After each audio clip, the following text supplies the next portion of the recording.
ils ont amené avec eux leurs connaissances technologiques, ils ont amené avec eux leurs connaissances sur le contrôle mental Mhm. et ils ont continué à développer, à développer leurs connaissances et à infiltrer la plupart des gouvernements de la plupart des pays du monde. Par exemple, quand on voit le fonctionnement du gouvernement américain, toute la bureaucratie et tout, c'est extrêmement proche du nazisme. Les doctrines des néoconservateurs américains, Oui, c'est du c'est nazisme. exactement la Ouais. même chose que le nazisme. Mais ils ont pu s'enfuir parce que bon, la partie paperclip, voilà, Oppenheimer, Von Braun, etc. Tout Von ça, Braun, tout ça, Von Braun, par Werner exemple, Von un Braun. criminel de guerre, il faut bien dire, un Voilà. criminel de guerre terrible. Mais tout Voilà. ça, on va dire, tout ça est à peu près quand même très connu. On va dire, ils s'en cachent même pas, puisque Von Ils sont... Braun, déjà dans les années 50, tout le monde Oui, savait que c'était un ancien nazi. oui, Ça et puis faisait à la scandale. nazie, ils avaient leur bar avec leur croix gammée où ils buvaient la bière Voilà, bavaroise et tout ça.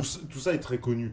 Mais ce qui est un peu moins connu, c'est la partie des nazis qui se seraient enfuis vers l'Amérique du Sud. Et encore pire, on parle d'une base antarctique. Ah oui, ça c'est... Ça, Alors, là, on rentre vraiment dans le vif du sujet. rentrons dans le vif du sujet. Là, Parce que c'est celui-là qui est le plus bon, intriguant dans bon. cette fuite nazie. Alors, déjà, il faut savoir que les nazis étaient financés par les Windsor, étaient financés par les jésuites. Par exemple, le livre Mein Les Kampf, jésuites. les Intéressant. jésuites, comme par hasard, le cardinal, enfin le Bergoglio, un Ouais, sataniste, le père François, voilà, le pape François, un certain jésuite, il me semble. voilà, un jésuite, société secrète très puissante, mais dont on parle très peu. Ouais. Les jésuites s'occupent aussi de beaucoup des choses concernant les ovnis et tout ça. Alors les jésuites fonctionnent, il y a des jésuites et des laïcs qui sont des coadjuteurs jésuites et beaucoup de gens dans l'aérospatiale, dans la NASA, dans les gouvernements sont des coadjuteurs jésuites. Alors, donc les nazis, voilà, les nazis sont issus de certaines sociétés secrètes comme la Thule, La société Tulé, la société Fabienne, plein de sociétés qui étaient financées par les jésuites, qui étaient financées par les Windsor, qui étaient financées par les Rothschild, qui étaient financées par les Rockefeller pour créer une sorte de société secrète qui contrôlerait une technologie et l'Allemagne a servi de laboratoire pour le monde du nouvel ordre mondial, c'est-à-dire l'élimination d'indésirables, la création d'une société complètement uniforme, complètement embrigadée. Mais les nazis n'avaient pas que ça. Parmi les nazis, il y avait beaucoup de médiums qui rentraient en contact avec des entités interdimensionnelles. Ces entités interdimensionnelles ont donné des technologies aux nazis. Ensuite, dans les années 30, les nazis ont financé des expéditions vers le Tibet, soi-disant pour étudier les origines de la race aryenne. Ouais. Mais au Tibet, il y a des entrées vers la Terre creuse. Il y a des, voilà, il y a, il y a des loges. Ce qui est reproduit, si je m'abuse, dans les films du type Indiana Jones, où on revoit des équipes nazies à la recherche. Exactement.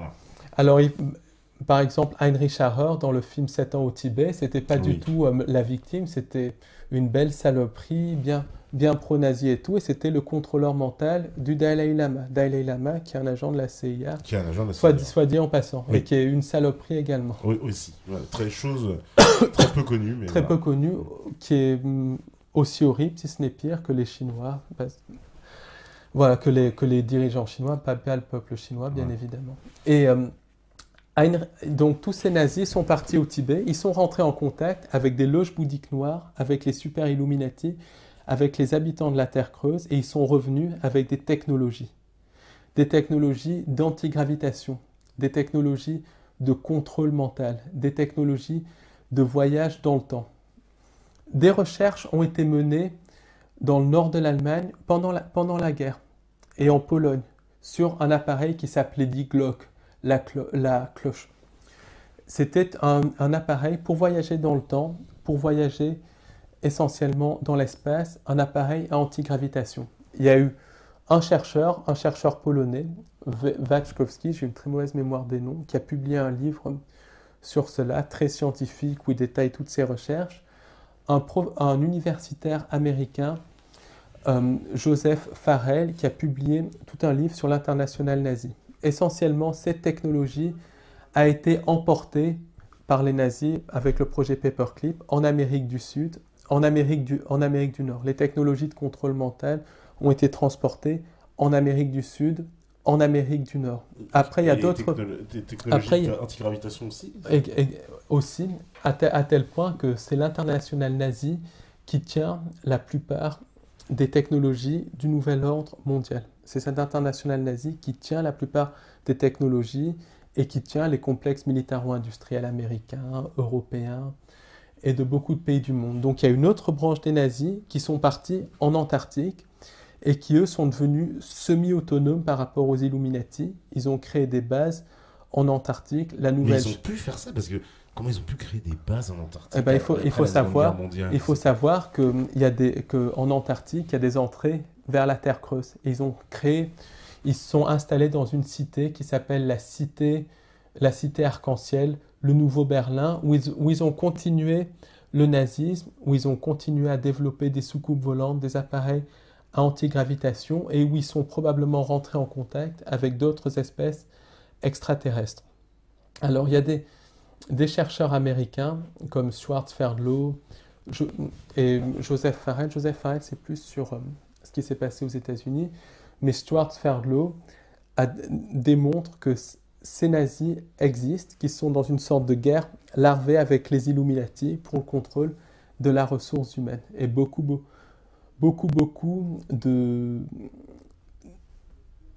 y a beaucoup de luttes entre justement l'internationale nazie, certaines factions Illuminati. Il y a des luttes de factions entre Illuminati, même s'ils travaillent tous ensemble pour le contrôle de l'humanité, ils vont quand même lutter pour avoir la plus grosse part du gâteau. Et aussi, il y a le fameux épisode, enfin, puisqu'on peut en rappeler, l'amiral Byrd qui va là-bas. L'amiral Byrd qui allait là-bas pour mener une expédition en de guerre. 1947. Voilà, c'est ça. Donc, il y a eu juste après la Seconde Guerre mondiale. Juste après la Seconde Guerre mondiale. C'est juste après.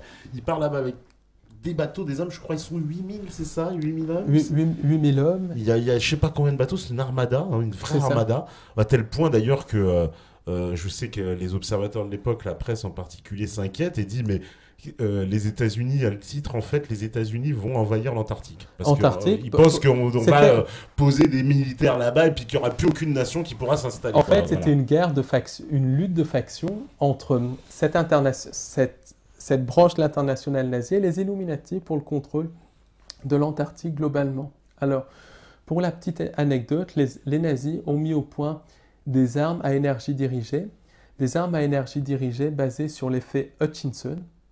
L'effet Hutchinson, c'est quoi? C'est en gros une forme d'énergie libre, en fait, qui permet de désintégrer du métal, qui permet aussi de contrôler le temps et tout ça. Et selon les recherches du docteur Judy Wood, donc une physicienne du bâtiment américaine, professeure d'université, les tours jumelles lors des attentats du 11 septembre auraient été détruites par des armes à énergie dirigée. Des armes à énergie dirigée utilisées par l'internationale nazie. Alors ça, c'est un livre de 600 pages où elle écrit une publication tout à fait scientifique et tout ça. Après, un des autres buts des nazis et des camps de concentration, c'était de développer des techniques de contrôle mental.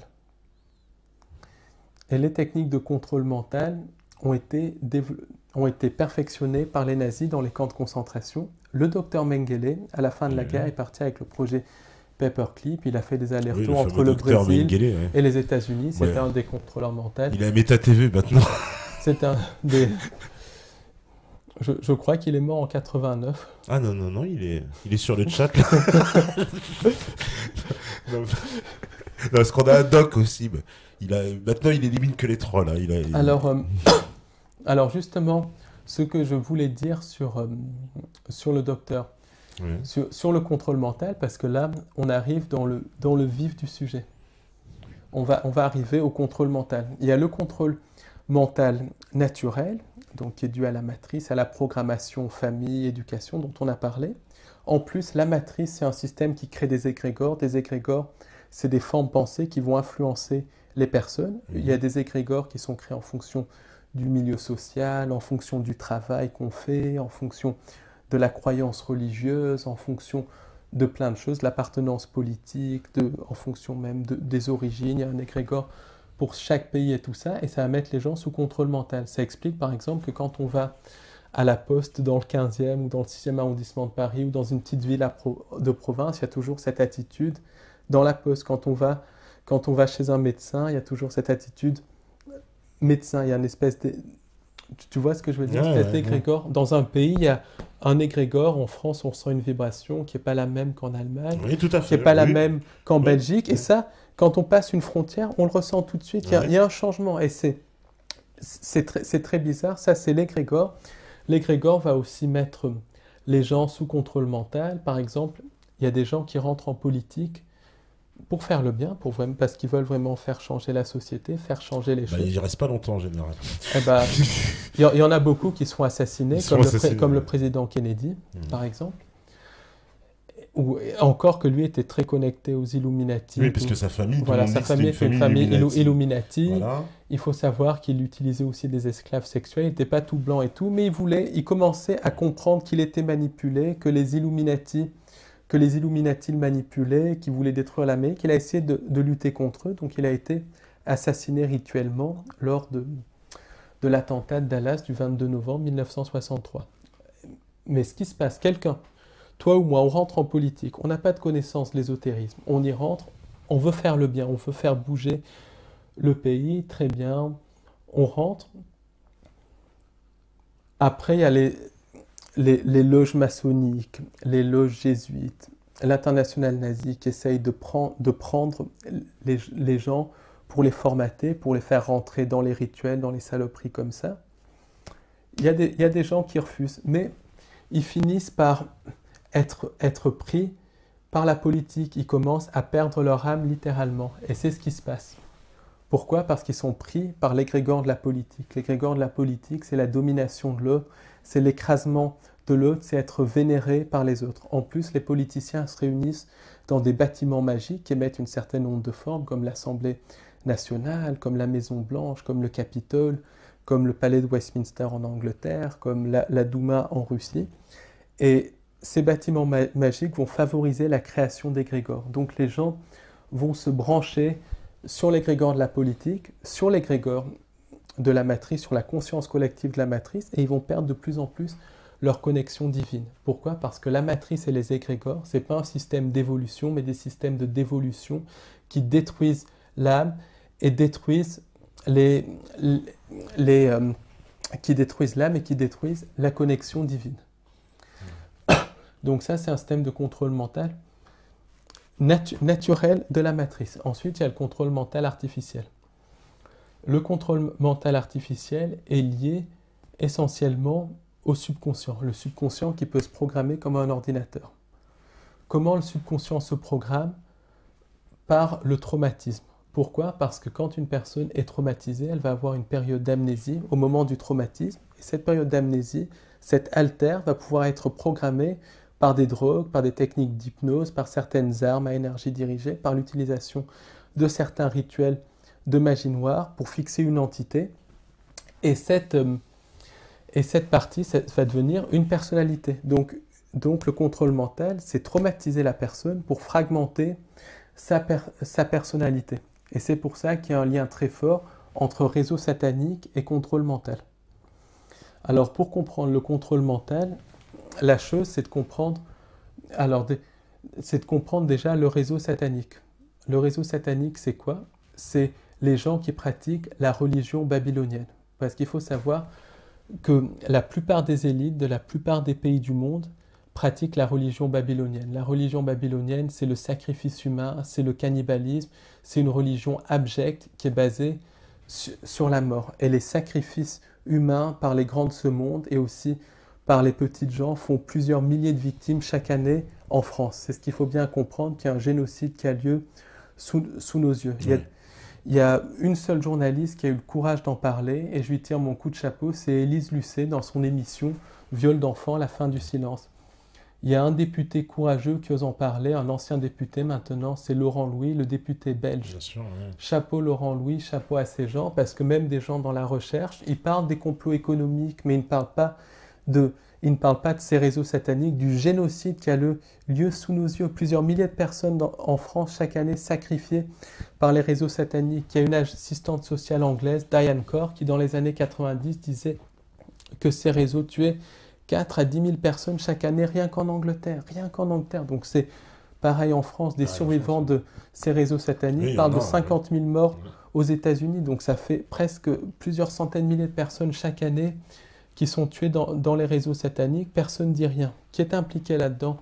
Une grande partie des hommes politiques, une grande partie des stars du show business, une partie aussi des soi-disant grands de ce monde, grands banquiers, grands médecins, grands avocats et tout ça, mais aussi des petites gens, parce qu'il y a des réseaux sataniques qui se trouvent à toutes les échelles de la société. Alors il y a un témoignage d'une dame qui s'appelle Judith Spencer.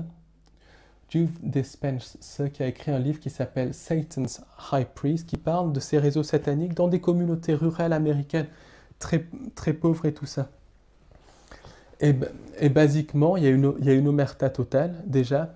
La presse n'en parle pas parce que très souvent, les chaînes de télévision sont tenues par les mêmes que ceux qui tiennent les réseaux sataniques au sommet, bien évidemment. Ensuite, les sociétés secrètes, elles font une logistique, elles cachent toutes les preuves et tout ça. Elles essayent de corrompre des gens qui pourraient faire la différence. Donc, comme par hasard, des juges, des avocats, des policiers qui font des bonnes enquêtes là-dessus, sont dessaisis du dossier, sont remplacés par d'autres qui sont tenus par le réseau, qui ne font plus rien.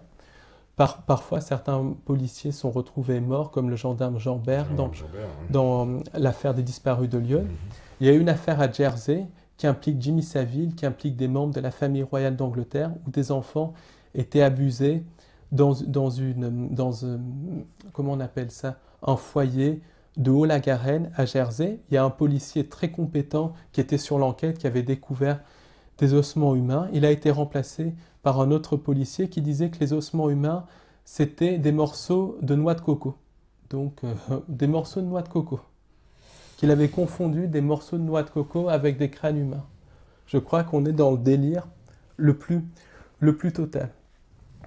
Ensuite, ce qui se passe, c'est qu'il y a un déni des gens parce que les gens veulent croire justement que les politiciens, les grands de ce monde, sont là pour les aider et tout ça, alors qu'ils font ces atrocités-là. Alors bien sûr, pas tous, mais une grande partie sont impliqués dans ces réseaux sataniques. Donc il y a des exemples concrets qui sont en train de sortir maintenant.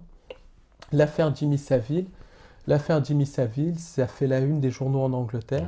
Jimmy Savile, c'était un disque jockey qui avait ses entrées à Buckingham Palace, qui avait ses entrées avec Tony Blair, qui avait ses entrées avec le Parti conservateur, qui avait ses entrées un petit peu partout, et qui était une des personnalités les mieux aimées d'Angleterre.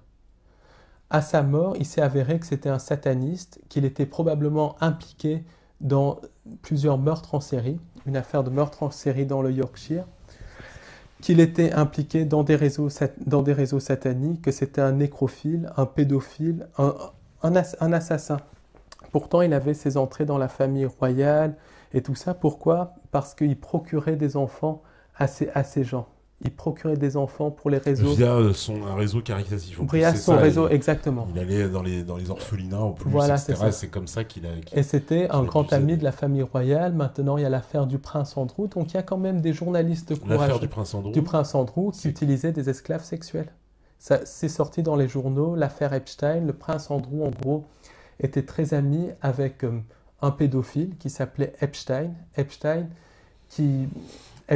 qui procurait des jeunes filles à des hommes politiques anglais et américains.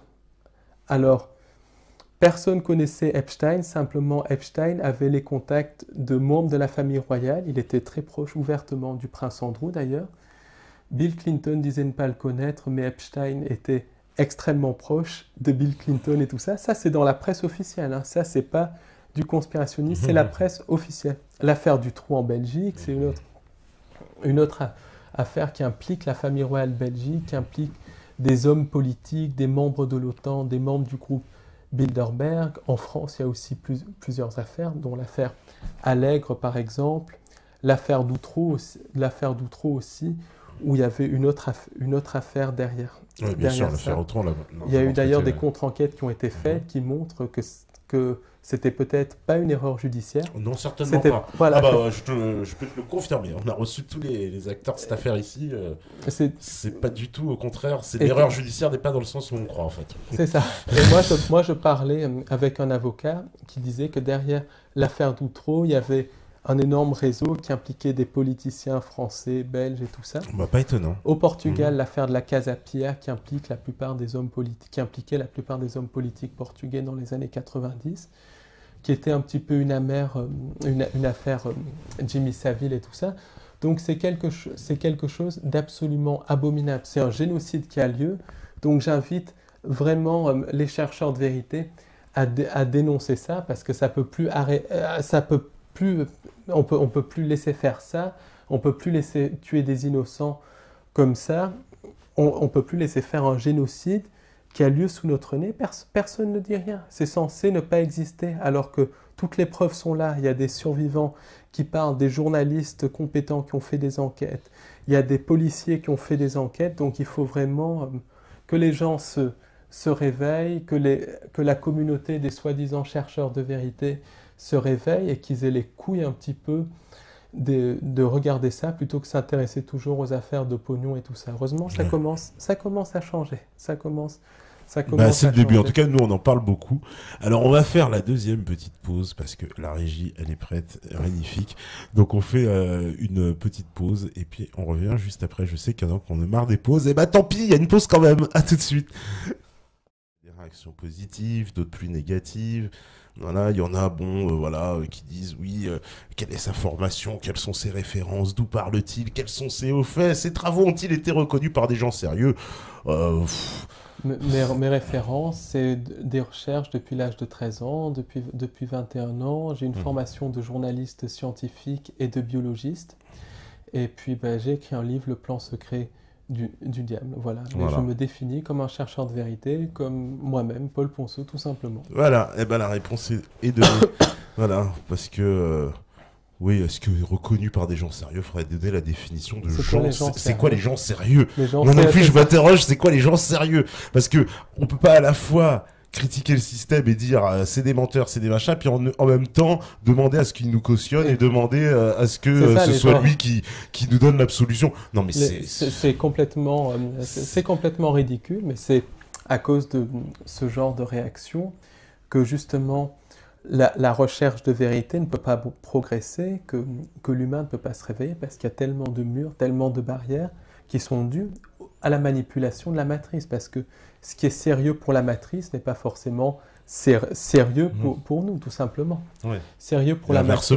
Voilà, c'est ça. Sérieux pour la matrice, c'est avoir un diplôme, bac plus 5, beaucoup d'argent, une bonne position sociale. Ça, c'est sérieux pour la matrice. Ouais. Et en fait, un diplôme, quand on y pense, c'est du papier toilette un petit peu épais, hein, tout simplement.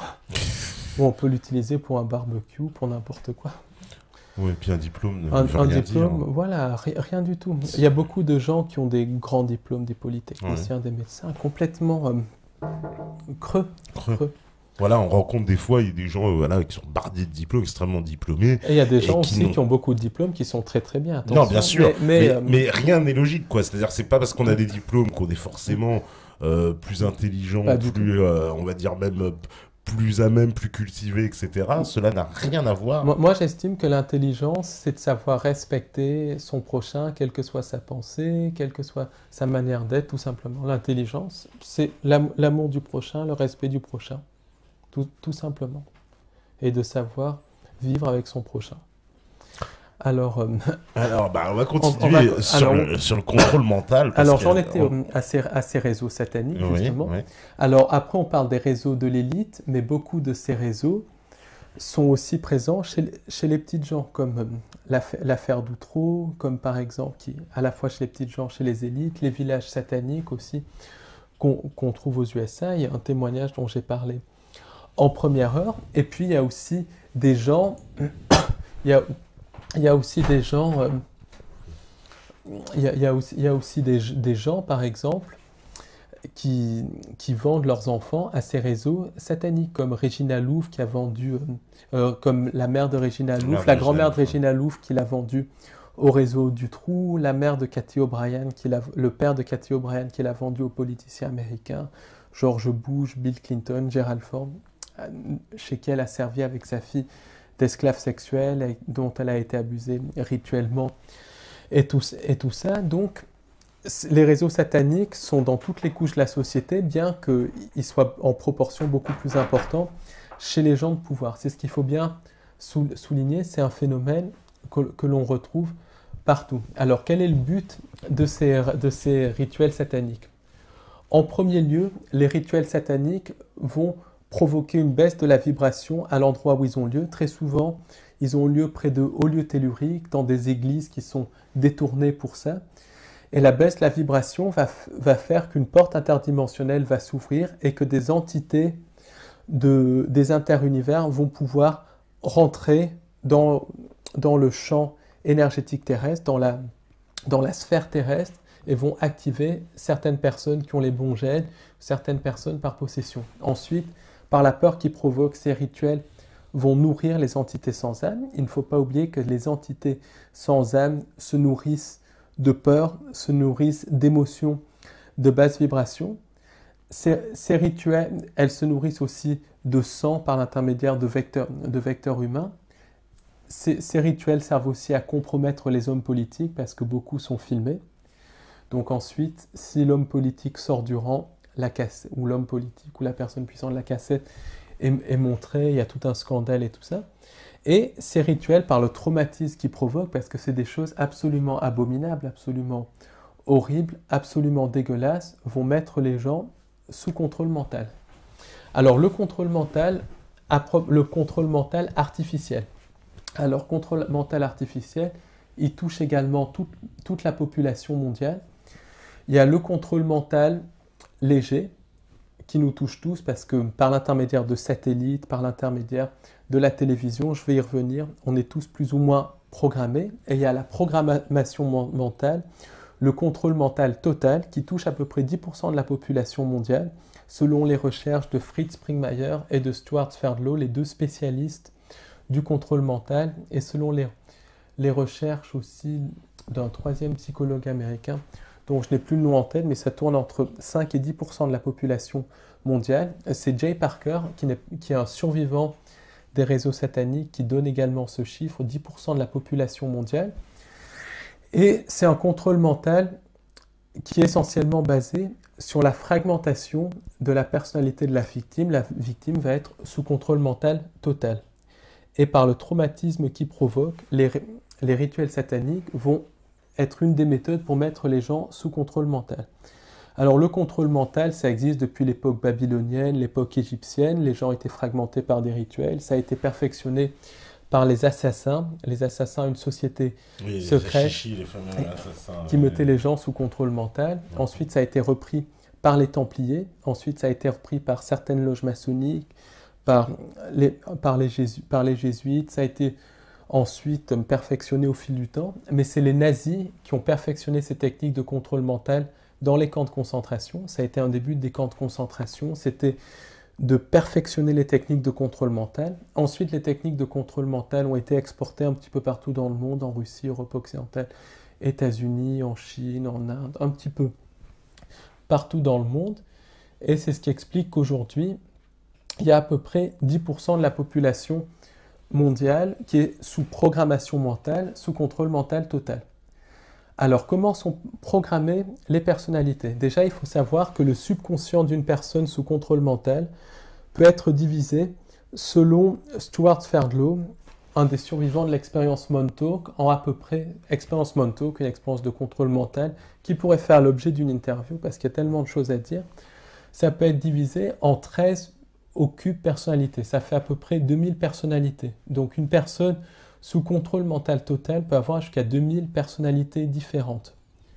Chaque personnalité est programmée par des techniques d'hypnose, par l'utilisation de certaines drogues, d'où le lien entre psychiatrie et contrôle mental, par l'utilisation de certaines entités qui vont être une personnalité de la personne, d'où le lien entre magie noire, satanisme et contrôle mental, et depuis quelques années, par des technologies satellites, par des armes à énergie dirigée.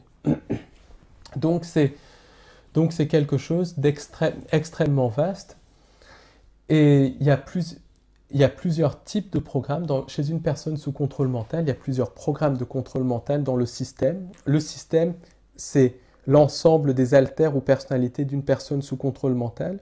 Chaque alter peut être conjuré par certains mots-clés, par certaines phrases, par certains stimuli, genre des codes couleurs, par certains mots répétés à la télévision, par certains logos, par certains symboles. Et chaque stimuli va conjurer une personnalité. Par l'intermédiaire de barrières amnésiques, il y a des gens sous programmation mentale totale qui savent qu'il se passe quelque chose, mais qui découvrent que très tard qu'elles sont en fait sous programmation mentale totale. Il y en a de plus en plus qui commencent à découvrir ça, qui commencent à parler, mais ça reste minoritaire. Beaucoup de gens sont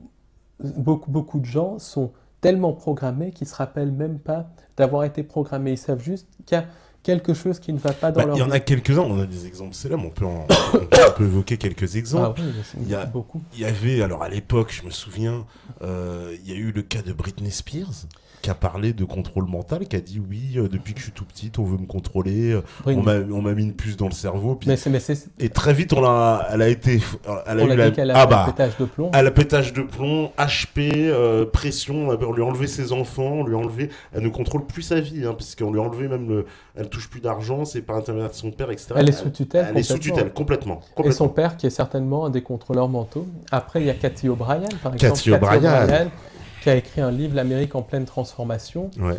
Il y a beaucoup de stars en France, par exemple des stars comme Ophélie Winter, Karen Mulder aussi. Karen Mulder, c'est un cas quand même assez étonnant parce qu'on peut en dire deux mots. Elle s'était distinguée parce qu'elle avait été invitée dans une émission de Ardisson qui a été annulée à la dernière minute. Ou alors justement, émission précisément où elle venait parler de contrôle mental et elle venait parler de son état d'esclave sexuel au sein de l'agence Élite, qui disait cette agence est une pourvoyeuse en fait d'esclaves sexuels à destination de l'oligarchie et n'est pas une agence de mannequins. Et elle a été elle aussi noyée, endormie dans la masse, on l'a fait passer pour folle. On a annulé l'émission. On lui a donné un lot de compensation un peu après, puisqu'elle a fait un petit morceau. Elle a été en psychiatrie. Et on l'a évincé. Après, ils ont dit que c'était la cocaïne et tout ça. Voilà, cocaïne. Alors, il faut savoir que Karen Mulder était abusée par des têtes couronnées européennes, des chanteurs européens et d'Amérique du Nord, et par aussi des politiciens. C'était vraiment une esclave sexuelle qui a beaucoup souffert. Et la programmation a commencé à se détraquer. Elle a été placée en psychiatrie et reprogrammée tout simplement. Ça, c'est vraiment la programmation esclave sexuelle. Donc, c'est des gens, beaucoup de mannequins, beaucoup de chanteurs, beaucoup de gens comme ça qui ont ça. Beaucoup d'hommes politiques et de femmes politiques sont aussi sous contrôle mental, souffrent du syndrome de personnalité multiple, ce qui explique qu'il y a des politiciens qui pètent un câble. On ne comprend pas trop, mais ils pètent un câble. Et ça explique aussi que des politiciens peuvent être des satanistes la nuit et des bons grands-pères le jour, parce que c'est des personnalités différentes qui se déclenchent. Alors, un des exemples de politiciens qui souffraient de syndrome de la personnalité multiple, c'était Bill Clinton. Bill Clinton complètement. Ça, c'est... Il y a ces fameuses images, on le voit effectivement... où il est complètement égaré, le regard vide, et plus on a l'impression d'avoir affaire à quelqu'un de qui on a enlevé la conscience, quoi. Il n'y a plus de conscience dans son cerveau, quoi. Et beaucoup de politiciens français de très haut niveau souffrent complètement du syndrome de la personnalité multiple. Beaucoup aussi, dans les familles Illuminati activées, familles de banquiers, familles de la noblesse, toutes ces grandes familles Illuminati, tous les membres dans les lignées activées souffrent de contrôle mental, de possession par des entités et de syndrome de la personnalité multiple. Ça, c'est une des conditions pour que l'Illuminati soit en haut de la hiérarchie. Mais il n'y a pas que ça. Beaucoup de gourous New Age sont aussi sous contrôle mental. Genre qui genre Jessie Knight, qui canalise Ramtha, qui est suivie par des millions de personnes, elle est sous contrôle mental. Elle souffre du syndrome de personnalité multiple et elle est possédée par une entité reptilienne. Il y a eu des adeptes qui sont allés la voir à ses conférences où elle dit de fermer les yeux. Quand les adeptes ouvraient les yeux, un d'entre eux l'a vu se transformer en reptile. Après, ces changements de personnalité, ça correspond littéralement à des phénomènes de contrôle mental.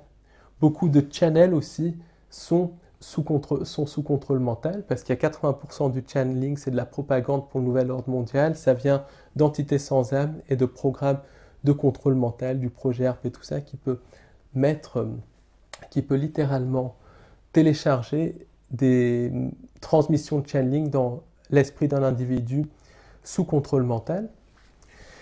Il y a une programmation, beaucoup de personnes qui se disent enlevées par les extraterrestres. Oui, ça, beaucoup de cas d'abduction sont des cas de contrôle mental. Il y a des vraies abductions qui sont là dans des buts d'hybridation pour créer des nouveaux hybrides qui remplaceront l'humain dans le nouvel ordre mondial.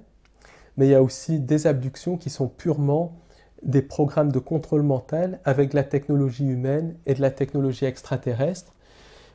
Technologie où des programmes de contrôle mental sont insérés dans l'esprit de la victime. Et le but de ces technologies de contrôle mental, c'est quoi? C'est de créer des grands prêtres, des gourous de la future religion mondiale qui sera basée sur le faux sauveur externe. C'est pour ça que beaucoup d'abductés, beaucoup de gens qui ont souffert d'enlèvements extraterrestres, qui souffrent de viols aux mains de ces entités, qui souffrent d'expériences médicales terribles aux mains de ces entités, eh ben, ces gens-là vont dire que ces entités sont là pour le bien de l'humanité, parce qu'il y a du contrôle mental qui est derrière ça. Alors ça porte un nom, c'est le programme de contrôle mental Green Star, le programme de contrôle mental Étoile Verte. Mais c'est mené par qui? C'est mondial? C'est quoi? C'est un programme qui est mondial. C'est un programme qui est mondial, qui est mené par les Illuminati, par le complexe militaro-industriel, par les entités derrière les Illuminati et le complexe militaro-industriel. Alors, une anecdote assez intéressante aussi, il y a des programmes de contrôle mental qui sont des programmes libellules, des programmes scorpions, qui déclenchent des personnalités où la personne va avoir une sexualité prédatrice, une sexualité pervertie, et ça fait penser à l'affaire DSK, comme si un programme de contrôle mental avait été activé chez lui pour qu'il saute sur cette personne et tout ça. Oui, enfin, ça fait longtemps qu'il est activé parce que visiblement, il n'en était pas son premier coup. Mais ils sont tenus par ça. Ils sont littéralement tenus. Ils sont littéralement tenus par les programmes de contrôle mental. Ensuite, ensuite, ce qui se passe, c'est qu'il y a des entités aussi qui sont insérées. Il y a des programmes, des entités qui sont aussi insérées chez les gens qui littéralement les mettent sous contrôle mental. Donc ça, c'est par des rituels de magie noire et tout ça. Et les entités sont souvent là pour maintenir une cohésion au sein du système. Après, il y a des programmations. Une autre programmation aussi, c'est la programmation antarctique. Il y a des gens qui vont être attirés par l'Antarctique. Alors, c'est une programmation de contrôle mental qui est liée à l'international nazi. Mais alors, ça veut dire... Oui, mais l'Antarctique, on ne peut pas y aller comme ça. Non, mais ils sont attirés par l'Antarctique. Et en fait, c'est des gens qui sont mis sous contrôle mental par l'international nazi, qui joueront un rôle pour l'international nazi dans le futur. Et cette programmation de contrôle mental se traduit par un attrait vers l'Antarctique. D'accord. Ah oui, ça c'est... Alors ça c'est... Mais bon, si moi demain, je sais pas, on me dit, en Antarctique, ça peut m'intéresser. Mais là, c'est des gens qui ont littéralement des obsessions. Des obsessions de l'Antarctique.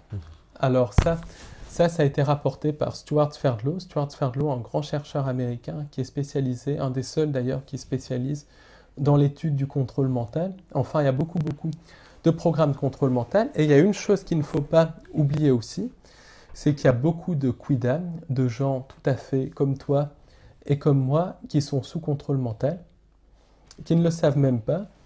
et qui vont être programmés pour regarder la télévision tel jour à telle heure.